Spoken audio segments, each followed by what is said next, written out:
અત્રે ઉપસ્થિત સર્વેને મારા ક્રાંતિકારી જોહાર। જય આદિવાસી, જય ભીલ પ્રદેશ। મંચ પર બેઠેલા તમામ આગેવાનો, સરપંચ, તળવી પટેલ, વડીલો, યુવાનો, માતા બહેનો અને બાળકો, પેલા પાછળ જે વડીલ જે વિષયની ચર્ચા કરી રહ્યા છે એવા વિષયો પણ આપણે જોડે લેવા, કારણ કે એ પણ મુદ્દા જ છે।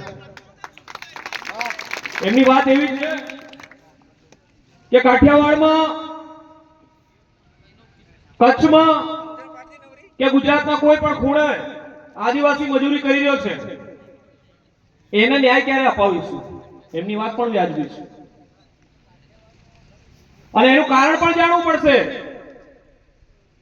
કે આ ગુજરાતમાં 6 કરોડ આદિવાસી છે। અરે 6 કરોડ ની વસ્તી છે, એમાં 1 કરોડ જેટલી વસ્તી આદિવાસીઓની છે। 1 કરોડની વસ્તી ઉમરગામથી લઈને અંબાજી સુધી 14 જિલ્લાઓમાં આદિવાસીઓ વસે છે। 29 પ્રકારના આદિવાસીઓ છે। કેટલી પ્રકારના? 29 પ્રકારના। વસાવા, ગામી, ચૌધરી, કોકણી, ડુંગરી ભીલ, ગરાસિયા, પટેલિયા, આવા 29 પ્રકારના આદિવાસીઓ વસે છે। આ 29 પ્રકારના આદિવાસીઓમાં સૌથી વધારે વસ્તી ભીલ આદિવાસીઓની છે। આ 29 પ્રકારના આદિવાસીઓ શિક્ષણના દ્રષ્ટિકોણથી, સ્વાસ્થ્યના દ્રષ્ટિકોણથી, સામાજિક, રાજકીય, સાંસ્કૃતિક બધી રીતે સુખ શાંતિ સમૃદ્ધિથી જીવી રહ્યા છે। મજૂરી કરી રહ્યો છે ફક્ત ને ફક્ત ભીલ, દાહોદ, પંચમહાલ અને મહીસાગરનો ભીલ। 29 પ્રકારના આદિવાસીઓમાંથી 28 પ્રકારના આદિવાસીઓ દહેજ નથી લેતા, ઘરેણા નથી લેતા અને ભયંકર પ્રકારની ચાંદલા વિધિ નથી કરતા। એટલે કે લગ્નના ખર્ચા એ લોકોના ઘણા જ બધા ઓછા હોવાના કારણે એ લોકોના દીકરા દીકરીઓના લગ્ન 2-3 લાખ રૂપિયામાં પતી જાય છે અને એના કારણે એમને દેવું નથી થતું એટલે કાળી મજૂરી કરવા જતા નથી। સમજવાની એ વાત છે કે આપણે ત્યાં દાહોદ જિલ્લામાં શિક્ષણનું સ્તર સૌથી નીચું છે આખા ગુજરાતમાં। 60.60% સાક્ષરતા દર છે। 10મા 12માનું પરિણામ આવે તો એ પણ દાહોદ જિલ્લામાં હોય, સૌથી છેલ્લું। શાળામાં અભ્યાસ કરતા બાળકો શાળા છોડી દેવાનું પ્રમાણ, ડ્રોપ આઉટ રેશિયો પણ સૌથી વધારે આપણા વિસ્તારમાં છે। સૌથી વધારે મજૂર માણસો આપણે ત્યાં છે, સૌથી વધારે કુપોષણ આપણે ત્યાં છે। આખા ભારતના બીજા નંબરનો કુપોષિત જિલ્લો દાહોદ જિલ્લો છે। આ તાળીઓ પાડવાની વાત નથી, ક્યાં તાળીઓ પાડવી અને ક્યાં ના પાડવી એ વિષયનો પણ આપણને વિવેક હોવો જોઈએ। કુપોષણ એટલે કે સૌથી વધારે પીડિત, શારીરિક રીતે નબળા બાળકો અને માતાઓ આપણા જિલ્લામાં છે, બીજા નંબરના। સૌથી વધારે સિકલ સેલ પણ આપણે ત્યાં છે। સૌથી વધારે સ્થળાંતર મજૂરી કરતા માણસો પણ આપણા વિસ્તારના છે। 2023નો ગુજરાત સરકારનો રિપોર્ટ છે, સૌથી વધારે ગરીબી પણ આ દાહોદ જિલ્લામાં છે। એના મૂળ કારણો શું છે? હું જ્યારે કોલેજમાં પ્રોફેસર હતો ત્યારે અમે વિદ્યાર્થીઓ ભેગા થઈને 70 પ્રશ્નો બનાવીને પ્રશ્નાવલી તૈયાર કરી। 2,500 જેટલા ભીલ આદિવાસીઓનું સંશોધન કર્યું, અમે માહિતી મેળવી અને એ સંશોધનમાં અમને ખબર પડી કે આ દાહોદ જિલ્લામાં શિક્ષણ, ગરીબી, કુપોષણ, સ્થળાંતર આટલું નબળું કેમ છે? તો એના મૂળ કારણમાં જઈએ તો આ લગ્નના ખોટા ખર્ચા છે, આપણે સ્વીકારવા પડશે। એક 20 વર્ષનો દીકરો હોય, 20 વર્ષની દીકરી હોય, એ લગ્ન કરે એના પહેલા એના માથા પર કોઈ પ્રકારનું દેવું નથી હોતું। જેવું આપણે એનું લગ્ન કરાવીએ એવું 10, 15, 20 લાખ રૂપિયાનું દેવું આપણે એના માથા પર કરી આપીએ છીએ અને એના બાળકો પણ સારું શિક્ષણ નથી લેતા, કારણ કે 10-15 લાખ એને 10 વર્ષ સુધી, 12 વર્ષ સુધી, 15 વર્ષ સુધી એને ધોવાના। એના બાળકોને શિક્ષણ નથી મળતું, સારી દવા દારૂ નથી થતી, એના કપડાનું, એના ખાવાનું, એના રહેન સહેનનું સારું કામ નથી થઈ શકતું, કારણ કે શોષણમાં જીવવું પડે છે। 10-15 લાખ રૂપિયાના આપણે ખર્ચા કરી અને આપણા દીકરાને, આપણી દીકરીને આ વારસામાં આપણે તો જીવન જીવી લીધું છે, આવનારી પેઢી માટે નિર્ણય લેવાનો છે। દાહોદ જિલ્લાના બધા તાલુકા ભેગા થઈ અને લગ્નનું બંધારણ ઘડ્યું છે અને એ લગ્નનું બંધારણ અમે જાહેર કરી રહ્યા છે છેલ્લા 22, 23, 24 આટલા વર્ષોથી આ અભિયાન ચાલી રહ્યું છે 5 જાન્યુઆરી 2011 સુપ્રીમ કોર્ટનો ચુકાદો એમ કહે છે કે દેશના મૂળ માલિકો આદિવાસીઓ છે આદિવાસીઓ દેશના મૂળ માલિક હોય તો આજે મજૂર કેમ થઈ ગયેલા છે આપણે પણ આપણા સામાજિક રિવાજોમાં પરિવર્તન લાવવાની જરૂર છે જ્યારે ઠાકોર સમાજ હોય પાટીદાર સમાજ હોય આપણો પડોશી ભાઈ પટેલિયા સમુદાય હોય આ લોકો લગ્નના મરણના જન્મના રિવાજોમાં જે અતિશયોક્તિ થઈ ગયેલી છે તે આ લોકો નવા નવા બંધારણ લાવીને સુધારા કરતા હોય તો આપણને ક્યાં નડે છે આપણને શું દુઃખ છે જે આપણે પરિવર્તન નથી લાવી શકતા પાર્ટી પક્ષના અલગ અલગ નેતાઓ ભેગા થઈને એમ કે અમે આ બંધારણ સમાજના હિત માટે ઘડ્યું છે અને અમે લાગુ કરીશું જે નિયમ તોડે એને 2-2, 3-3, 4-4 લાખ રૂપિયાના દંડ પણ ફટકારીશું અને ફટકારી પણ રહ્યા છે તો આપણા નેતાઓ કેમ ના કરી શકે ગામના સરપંચ તરીકે તરણી પટેલ પૂજારા અને બળવા તરીકે તાલુકા સભ્ય તરીકે જિલ્લા સભ્ય તરીકે ધારાસભ્ય મંત્રી અને સાંસદ તરીકે પણ રાજકીય પ્રતિનિધિત્વનું પડદારી છે કે આ લોકો આ સમાજના લગ્ન બંધારણને લાગુ કરાવે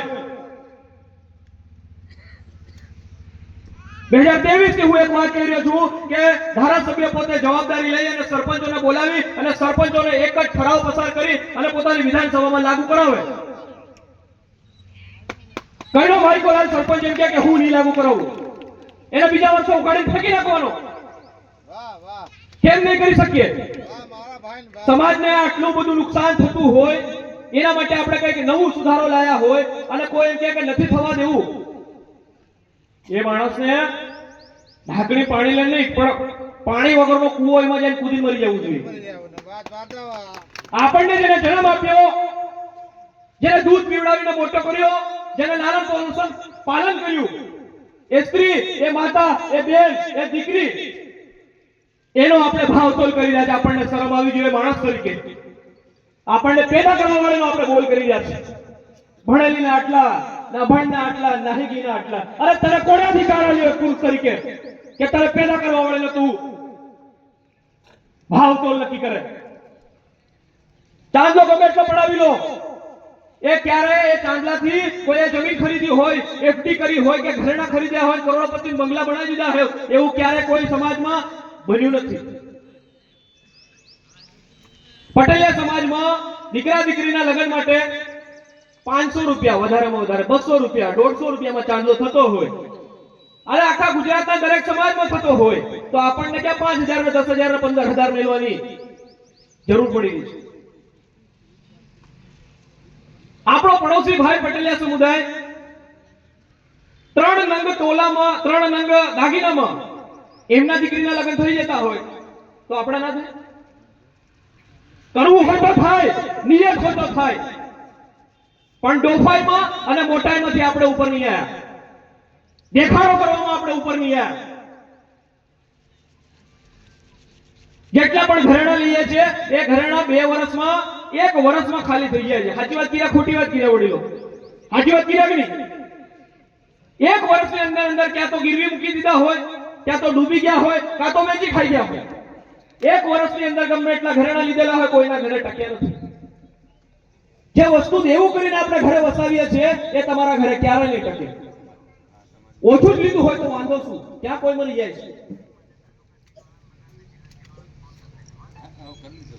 દેવું કરી અને ઘી પી લેવાનું બીજાનો મહેલ જોઈને આપણી ઝૂંપડી પાડી દેવાનું અરે જ્યારે આપણા ઘરમાં ટોયલેટ નથી જ્યારે આપણા પગમાં ચપ્પલ નથી આપણા તન પર પહેરવા માટે કપડા નથી આપણી ઝૂંપડીના ઠેકાણે ના હોય ત્યાં આપણા લોકો એમ કે 5 લાખ તો હું લેવાના તારે ભાઈ ભણેલા 5 લાખ ગામની પંચ કોને કહેવાય આગેવાન તળવી પટેલ પૂજારા કોને કહેવાય જે ગામનું ભલું કરે જે આવનારી પેઢીનું ભલું કરે ફલાણા લીધા એટલે આપણે લેવાનું આપું જ કર્યા 21 ની વાત પણ પેલા તો 3 માંગી રહ્યા અરે દીકરો બી પરણાવવાનો છે દીકરી બી પરણાવવાની છે વારા ફરતી વારો છે તારા પછી મારો છે બધાને હલાલ થવાનું જ છે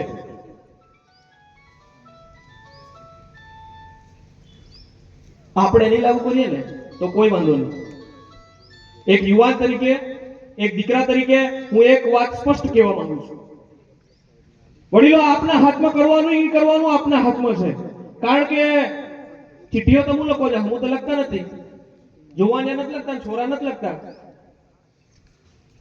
લગન નક્કી કરવું તમારા હાથમાં છે, નિર્ણય કરવો પણ તમારા હાથમાં છે, અને સુધરવું કે ના સુધરવું એ પણ તમારા હાથમાં છે. આ દાહોદ જિલ્લાના દરેક ભીલ ભાઈઓને હું આ વિષયની વાત કરવા માંગુ છું કે તમે નહીં કરો તો વાંધો નહીં, તમારા મરવાનો ઇંતજાર અમે કરીશું. આવનારી પેઢી શિક્ષિત હશે, યુવાન હશે, એ અમે બદલાવ કરીશું, અમે બદલાવ કરીને રહેશું. તમે નહીં કરો તો વાંધો નહીં, અમારી આવનારી પેઢી કરશે. ગામમાં પાળિયા નાખેલા છે, એમને એમને નાખેલા વીર પુરુષોના હોય એની મૂર્તિઓ નખાય, એના પાળિયા નખાય.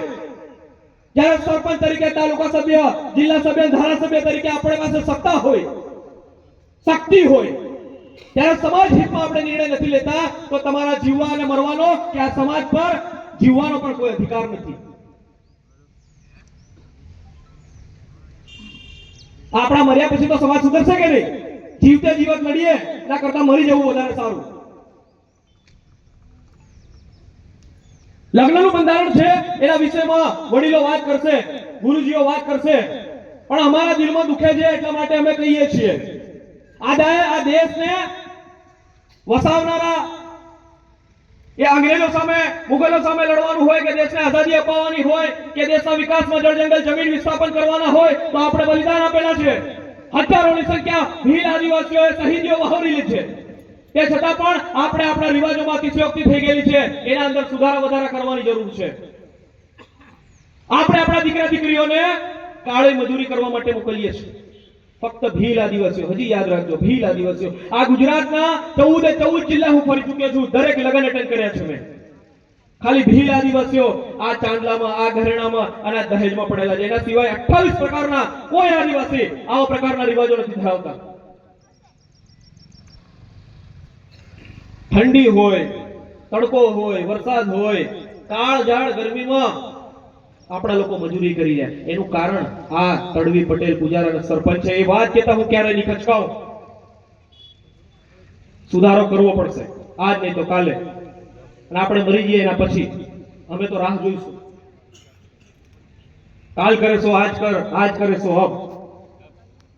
ઘણી વાતો કહેવાની થાય પણ અહીંયા સમયની મારામારીના કારણે હું મારી વાતને અહીંયા વિરામ આપું છું. પણ એક વાત હંમેશા ચોક્કસ કહેવા માંગુ છું કે ગામના આગેવાન તરીકે, તળવી પટેલ પૂજારા સરપંચ તરીકે, તાલુકા સભ્ય, જિલ્લા સભ્ય અને ધારાસભ્ય તરીકે અમે બધાએ વોટ આપી અને આપ સર્વેને આ લોકશાહી વ્યવસ્થામાં આ સમાજની જવાબદારી આપી છે. ત્યારે અમે અપેક્ષા રાખીએ છીએ, આશા રાખીએ છીએ કે આ લગ્નનું બંધારણ એક શિક્ષક તરીકે, એક પ્રોફેસર, એક યુવાન તરીકે હું લાગુ કરવાની તાકાત નથી ધરાવતો. અહીંયા બેઠેલા કોઈ તાકાત નથી ધરાવતા. આ મંચ પર બેઠેલા છે એમના પાસે સત્તા છે, એમના પાસે શક્તિ છે, લાગુ કરવા માટે તાકાત ધરાવે છે. એના પાસે રાખીએ છીએ. જો બીજા સમાજવાળા ધારાસભ્યો પોતાના લગ્નના બંધારણોમાં સુધારા કરતા હોય, પોતે જવાબદારી લઈને સરપંચોને ઠરાવ પસાર કરીને લગ્નના નવા સુધારા કરતા હોય તો આપણે કેમ નહીં કરીએ? ના કરીએ તો પછી પદ છોડ દેવા જોઈએ. જોહાર, આભાર, જય ભીલ પ્રદેશ.